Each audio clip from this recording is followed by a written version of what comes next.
પાટણ આમ આદમી પાર્ટી દ્વારા સોમવારે કૌભાંડી મંત્રી બચુ ખાબડ હટાવવાની માંગ સાથે મુખ્યમંત્રીને ઉદ્દેશી જિલ્લા કલેક્ટરને આવેદનપત્ર સુપરત કરી કૌભાંડી મંત્રીને તાત્કાલિક પદભ્રષ્ટ કરીને એની સામે સઘન તપાસ બેસાડવામાં આવે તેવી માંગ કરાઈ હોવાનું જણાવવામાં આવ્યું હતું.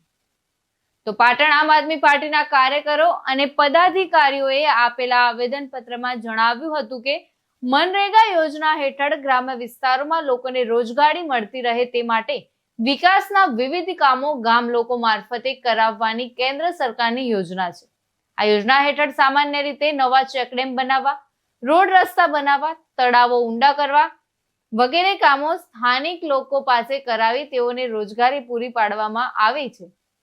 તો કેન્દ્ર સરકારની આ યોજનાનું આ વર્ષનું કુલ બજેટ 86,000 કરોડ રૂપિયાનું છે. ત્યારે ભાજપના નેતા બચુ ખાબડ અને તેના પરિવારના સભ્યોએ ખોટા બિલ રજૂ કરીને ગરીબ ગ્રામવાસીઓના અધિકારના કરોડો રૂપિયાની ઉચાપત કરવાનું કામ કરેલ હોવા છતાંય આ કૌભાંડી મંત્રી ઉપર સરકાર દ્વારા પગલાં લેવાની વાત તો દૂર રહી, પરંતુ સરકારે એનો બચાવ કરી કૌભાંડી મંત્રીને પદભ્રષ્ટ કરવાની જગ્યાએ હજુ પણ તેને પદ પર બેસાડી રાખવામાં આવ્યું છે.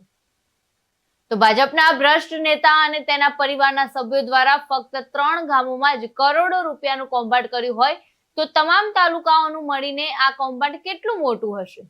ત્યારે ગુજરાતના ઈમાનદાર કરદાતાઓ નાગરિકો વતી આમ આદમી પાર્ટી દ્વારા માંગણી છે કે આ કૌભાંડી મંત્રીને સરકાર દ્વારા તાત્કાલિક અસરથી પદભ્રષ્ટ કરીને એની સામે સઘન તપાસ બેસાડવામાં આવે અને તમામ જિલ્લામાં આવા કૌભાંડની તટસ્થ તપાસ માટે વિશેષ નિષ્પક્ષ તપાસ સમિતિ બનાવવામાં આવે તેવી માંગ કરી હોવાનું જાણવા મળ્યું છે. ધર્મેન્દ્રસિંહ દરબાર સાથે ચક્રવાત ન્યૂઝ પાટણ.